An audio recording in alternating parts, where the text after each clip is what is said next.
All right, folks, we got a breaking news response from Brad Garlinghouse, the CEO of Ripple, to Trump's VP pick, JD Vance. So Trump just picked and announced JD Vance as his VP. This has happened just within the last about 2 hours. And then within about the last 30 minutes, we just got an update from Brad Garlinghouse, who I know has been waiting to respond to everything going on with Trump. And they do a good job of not really getting too political. And they position their company perfectly for no matter who gets elected, they're ready to play that pivotal role with that new Ripple stablecoin that's going to help back the US dollar while also being the righteous custodian of the new world reserve currency, XRP, which levels the playing field for the whole world. So without further ado, folks, I want to get right on into this, a few data points to cover, and then we'll get to the response from Brad Garlinghouse and a little bit of an insight on just who this JD Vance is. Now, the market was back up today to all-time highs. The market's responding positive to the news on Trump. And then after they announced that JD was the pick, it actually sold off a little bit, but it's not stopping top investors from throwing out some crazy speculation that we're looking at right here. Nvidia valuation to hit 50 trillion in a decade, says James Anderson, an early investor in both Amazon and Nvidia.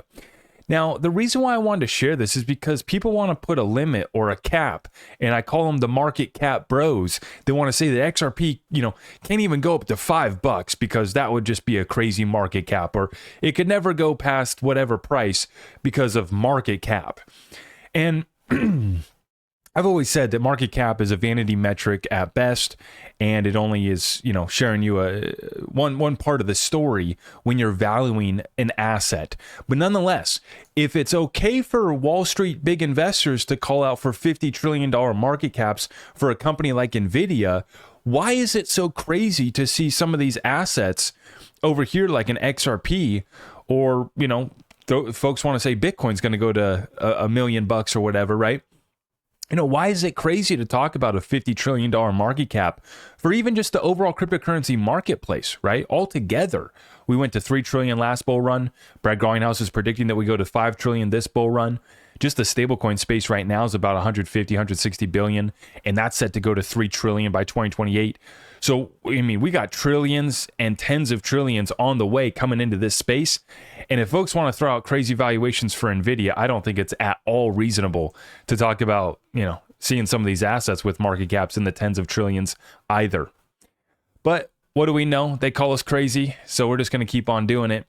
And the Tether Treasury printing it once again, another billion Tether minted at the U.S. Treasury. That took place today, and maybe that's helping to fuel the pump. Now, interesting enough, there's a lawsuit going on right now with Tether. The Tether lawsuit also confirms what we already expected about the BTC USD longs scam pump ticker. Bitfinex issues unlimited margin credit accounts for these bots to relentlessly prop up the Bitcoin. Bitfinex pairs continue to trade at a premium. It's all fraud. And this is from an updated class action lawsuit against Bitfinex and Tether, containing evidence that they use bots to pump Bitcoin with artificial tether. Just like I've been saying along with many others, the Bitcoin market is fake, the entire crypto market fake. It's all fraud. Now think about how far we've been able to go off of a space that's been driven by this type of manipulation and speculation. As we move into an era of utility with speculation, and speculation just adds more fuel to the fire and carries us even further than we expect to.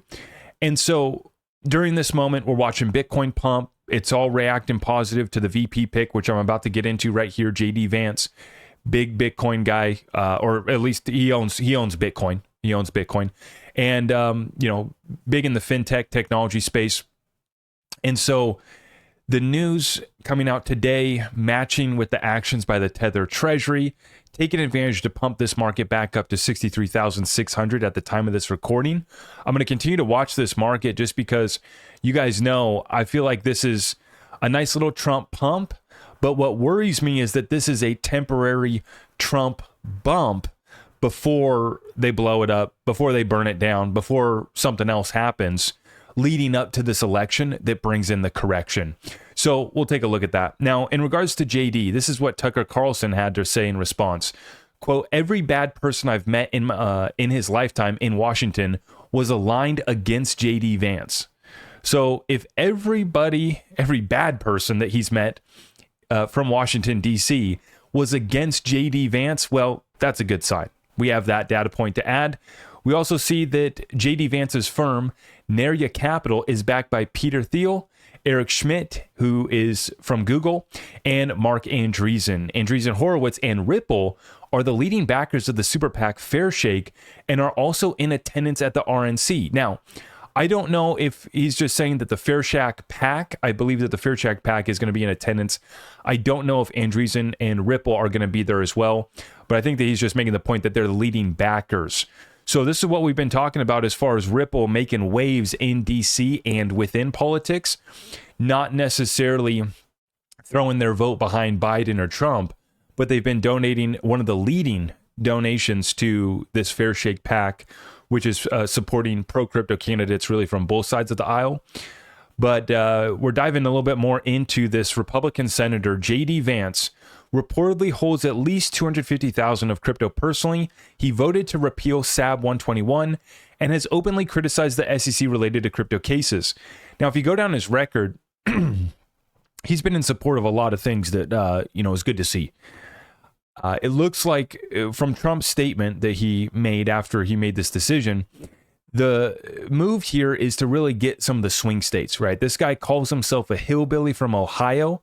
There's a documentary on Netflix that's been put out about him. And so I guess I'll be checking that out.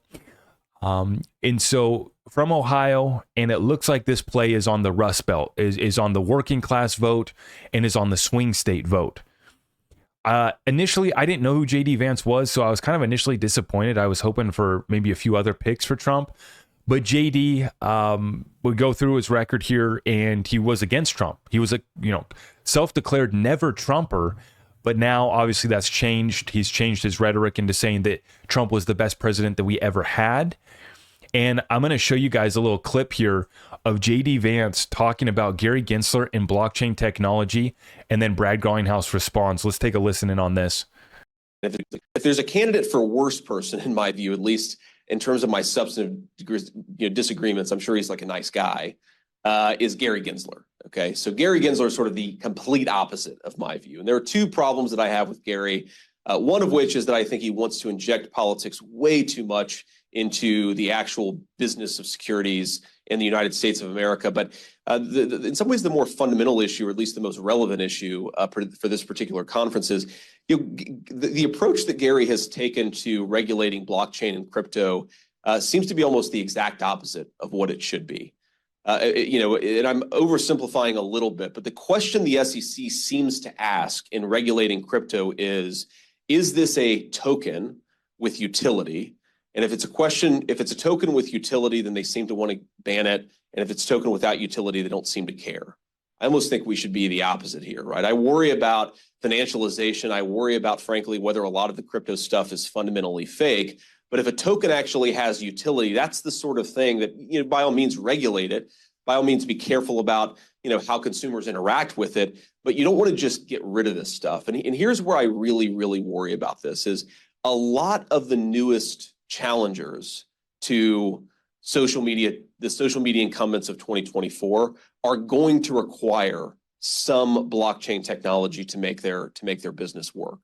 Maybe they'll require a token that supports verification. There are all of these ways in which the companies, when I talk to sort of friends who are still in the VC industry, the companies that are most exciting to them, they're doing actual things in communications in the 21st century, in 2024, I should say, those companies very often rely on high utility tokens to do things like verification. Well, if we're not making it possible to do verification, then we're going to make it really hard to challenge the existing incumbents in the space.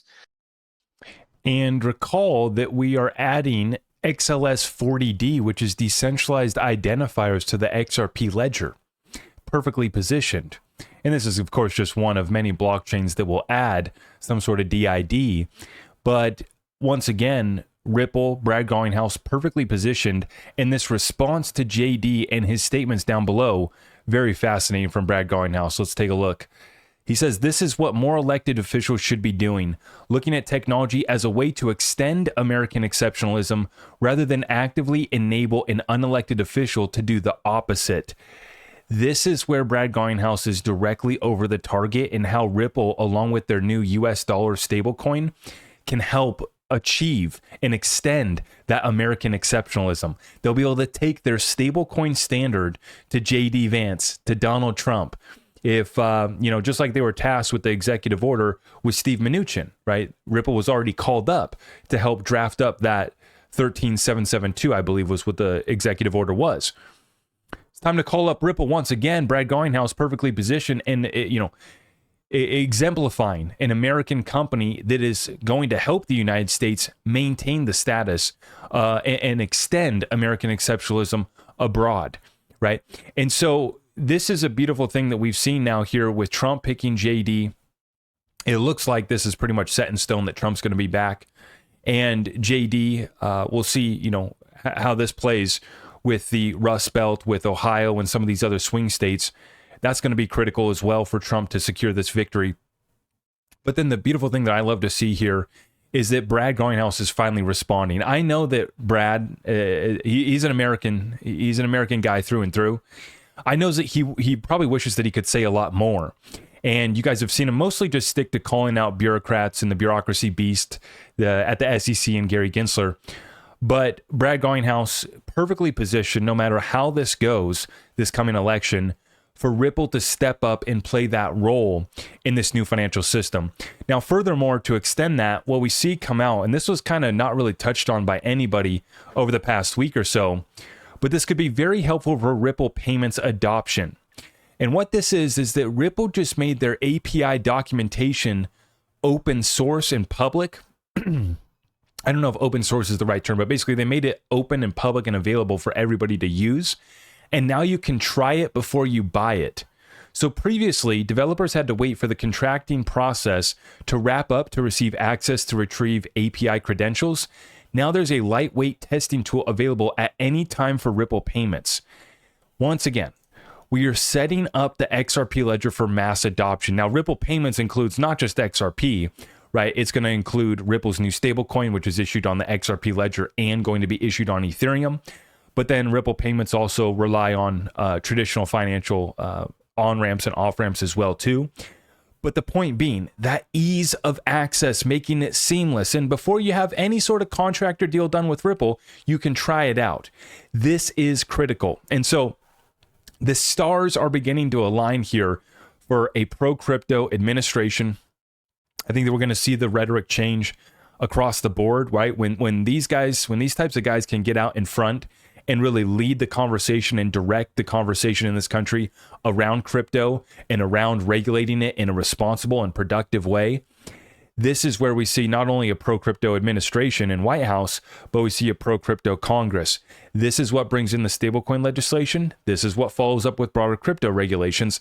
And this is what hopefully will put some of these bureaucrats in check that have clearly been abusing their power. And I think this isn't a political issue. This is something that all of us Americans can get behind. And that's what we need most at this time, is unity within this country.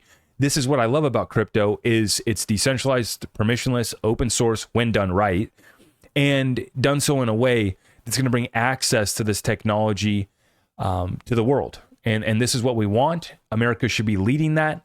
And now we're starting to get the people in place to really set this in motion. It's a beautiful spot to be in, and so I wanted to get this update out here. Brad Garlinghouse responding positively to JD Vance and his statements against Gary Gensler and the SEC overreach. Brad Garlinghouse and Team Ripple perfectly aligned for the shift that we're about to see coming in this 2024 election, right where we need to be. I will see you guys in the next one. If you appreciate what we do, you know what to do. Everything's at ZachRector.com. God bless you all. I am your host, Zach Rector. I really appreciate all of the love and support. If you want to support the channel, just remember that you can start by smashing that thumbs up for me, sharing this content far and wide, and everything else is at my website.